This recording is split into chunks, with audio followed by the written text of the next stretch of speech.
এখন বিশেষ বিশেষ খবর হচ্ছে। রাজ্যে সাড়ম্বরে খুশির ঈদ।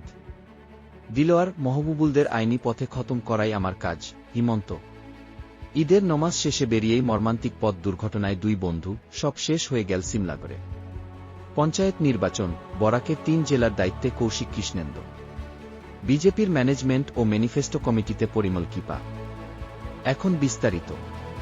মানুষ আজ এই মহামিলনের উৎসবে মিলেতুৎসাহ উদ্দীপনায় সাড়ম্বরে পালিত হয়েছে পবিত্র উৎসব ঈদ উল ফিতর। ব্রহ্মপুত্র উপত্যকার এ প্রান্ত থেকে ও প্রান্ত পর্যন্ত উদযাপিত হয়েছে খুশির ঈদ। গুয়াহাটি মহানগরীর মাছখোয়া ঈদগাহ ময়দানে, হাতিগাঁও, লাকটকিয়া, ফ্যান্সিবাজার, ভাঙাগড়, উলুবাড়ি প্রভৃতি বিভিন্ন স্থানে সাতসকালে পবিত্র ঈদের নামাজ আদায় করা হয়। কামনা করা মানব কল্যাণ ও বিশ্বশান্তি। নিম্ন অসমের ধুবড়ী, গোয়ালপাড়া, বঙাইগাঁও, কোকরাঝাড়, চিরাং, বরপেটা, নলবাড়ী, বাক্সা, ওদালগুড়ি, শোনিতপুর, নগাঁও, দরং, হোজাই সহ উজানের গোলাঘাট, তিনসুকিয়া, জোরহাট, ধেমাজি, ডিব্রুগড়, শিবসাগর জেলায় ব্যাপক উৎসাহের সঙ্গে পালিত হয়েছে ঈদ উল ফিতর। এদিকে বরাকেও ঈদ উল ফিতরের উৎসবে আনন্দোচ্ছ্বাসে ভাসলেন ইসলাম ধর্মাবলম্বীরা। শিলচর তথা কাছাড় জেলার লক্ষ লক্ষ ইসলাম ধর্মাবলম্বী মানুষের আনন্দোচ্ছ্বাসের ঢেউ রীতিমতো আছড়ে পড়ল শহর প্রান্ত থেকে শুরু করে গ্রামেগঞ্জে। সোমবার সকালে জেলার প্রতিটি ঈদগাহ মসজিদে নামাজ আদায়ের পরই খুশিতে মেতে ওঠেন তারা। নামাজ আদায়ের আগে বার্তা দেওয়া হল শান্তি ও সম্প্রীতি। ইসলাম ধর্মাবলম্বীদের এক মাসের সিয়াম সাধনা শেষ হয় গত রবিবার। আর সোমবার গোটা দেশের সঙ্গে কাছাড় জেলায়ও চিরাচরিতভাবে উদযাপিত হয় ঈদ উল ফিতর। এ উপলক্ষে এদিন সকালে সবকটি ঈদগায় সমবেতভাবে ঈদের নামাজ আদায় করেন ধর্মপ্রাণ মানুষ। সবখানেই ধ্বনিত হল বিশ্বশান্তির কথা। সৃষ্টি হয় উৎসব মুখর পরিবেশ। যে পরিবেশে মুসলিম ধর্মপ্রাণ মানুষ আবেগ, আনন্দোচ্ছ্বাসে ভেসে একে অন্যের সঙ্গে আলিঙ্গন করেন। গত রবিবার সন্ধ্যায় ইফতার শেষে পশ্চিমাকাশে একফালি চাঁদের দেখা পেতেই ঈদের আনন্দ ছড়িয়ে পড়ে। কোনো বিতর্ক ছাড়াই সবটি ইসলাম ধর্মীয় সংগঠন এবং আলিমুলামাদের ঘোষণা অনুযায়ী সোমবার ঈদ উল ফিতর উৎসব উদযাপন করা হয়।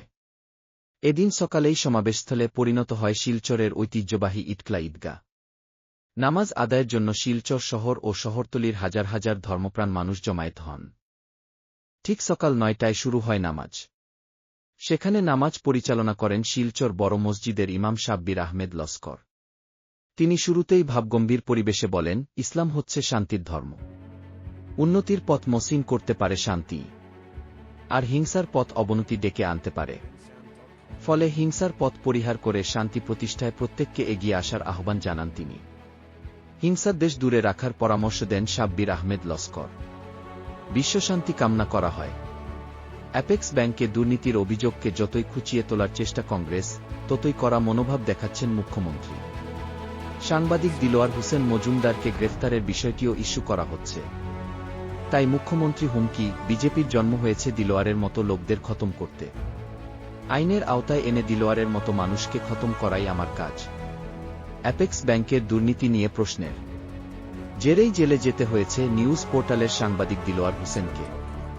এই অভিযোগকে পাকাপোক্ত করতে উঠে পড়ে লেগেছে রাজ্যের বিরোধী শিবির।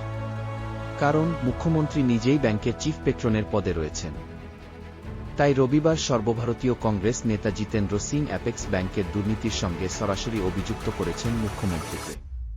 লোকসভার উপদলনেতা গৌরব চিঠি প্রধানমন্ত্রীকে চিঠি লিখে অ্যাপেক্স তদন্ত দাবি করেছেন। ফলে কংগ্রেস যখন সরকারকে চাপে ফেলার চেষ্টা করছে, তখন মুখ্যমন্ত্রী হিমন্ত বিশ্ব শর্মাও আজ পাল্টা হুঙ্কার দিয়েছেন। বিশ্বনাথে সরকারি কর্মসূচির ফাঁকে সাংবাদিকদের প্রশ্নে তিনি বলেন, অ্যাপেক্স ব্যাংক অসমের জাতীয় প্রতিষ্ঠান। গত কিছু দিন ধরে কংগ্রেস সেই প্রতিষ্ঠানকে ধ্বংস করতে লেগেছে। দিলোয়ারের মতো কেউ একজন বলল অ্যাপেক্স ব্যাংকে দুর্নীতি হচ্ছে, আর দুর্নীতি হয়ে গেল। কিন্তু মরে যাওয়া ব্যাংক যে পুনরুজ্জীবিত হল, এটিএম ব্যবস্থা চালু করা হল, স্টেট ব্যাংক অব ইন্ডিয়ার মতো কারিগরি ব্যবস্থা সন্নিবিষ্ট হয়েছে, দিলোয়ার সেটা তো জানে না। তারপর মুখ্যমন্ত্রীর হুমকি, অসমের দুর্ভাগ্য হচ্ছে, দিলোয়ারের মতো লোক যা বলেছেন, একাংশ লোক সেটা বিশ্বাস করেন। কিন্তু আমরা দিলোয়ারের মতো লোকের বিরোধী।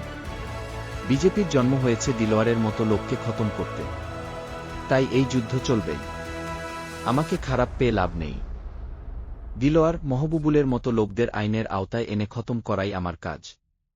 ৩-১ মার্চ পবিত্র রমজানের মাসজোড়া রোজার শেষে সোমবার সমগ্র দেশের সঙ্গে অসমেও ইসলামধর্মীরা আনন্দ ও উদ্দীপনায় ঈদ উল ফিতর উদযাপন করছেন। এই আনন্দের মধ্যেই মঙ্গলদয়ে ঘটে গেছে এক শোকাবহ ঘটনা। দরং জেলার ধুলা থানার দুর্ঘটনায় মৃত 2 অন্তর্গত ধনশ্রীঘাটে সংঘটিত হয় এক শোকাবহ পথ দুর্ঘটনা। এই ভয়াবহ দুর্ঘটনায় 2 যুবক ঘটনাস্থলেই নিহত হন এবং আরও 2 জন মারাত্মকভাবে জখম হন। জানা গেছে, ঈদের নামাজ আদায়ের জন্য একটি বাইকে করে যুবকদ্বয় ঈদগাহের উদ্দেশ্যে রওনা হন।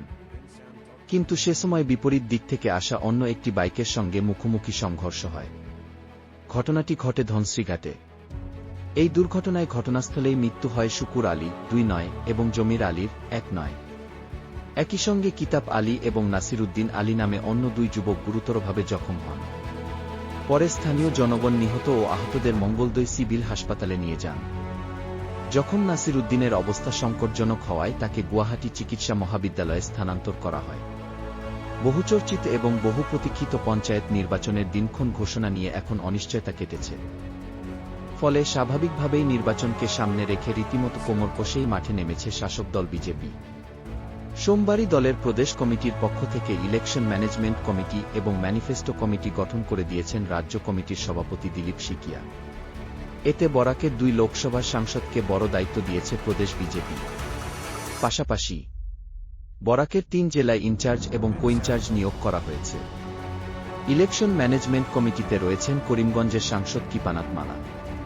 ম্যানিফেস্টো কমিটিতে রয়েছেন শিলচরের সাংসদ পরিমল সুরবৈদ্য। মোদ্দা কথা, বরাকের 2 লোকসভা কেন্দ্রের সাংসদ আগামী পঞ্চায়েত নির্বাচনে বড় দায়িত্ব পেলেন। পাশাপাশি উপত্যকার 3 জেলায় ইনচার্জ এবং কোইনচার্জ হিসেবে 6 জনকে দায়িত্ব দেওয়া হয়েছে। কাছাড় এবং হাইলাকান্দিতে মনোনীত হয়েছেন মন্ত্রী কৃষ্ণেন্দু পাল। কাছাড়ে কৃষ্ণেন্দু পালের সঙ্গে রয়েছেন মুন স্বর্ণকার। হাইলাকান্দিতে মন্ত্রীর সঙ্গে কোইনচার্জ হিসেবে রয়েছেন সুব্রত ভট্টাচার্য। অপরদিকে শ্রীভূমি জেলার ইনচার্জ হয়েছেন বরাক উপত্যকা উন্নয়ন বিভাগের মন্ত্রী কৌশিক রায়। তার সঙ্গে কোইনচার্জ হিসেবে রয়েছেন প্রদেশ বিজেপির সম্পাদক কনাদ পুরকায়স্থ। উল্লেখ্য, পঞ্চায়েত নির্বাচনের দিনক্ষণ আনুষ্ঠানিকভাবে ঘোষণা করবে রাজ্য নির্বাচন কমিশন। তবে এপ্রিল মাসের প্রথম সপ্তাহে দিনক্ষণ ঘোষণা হতে পারে বলে ইঙ্গিত দিয়েছেন স্বয়ং মুখ্যমন্ত্রী। মুখ্যমন্ত্রীর এমন সংকেতের পর আজকের প্রধান কিছু খবর।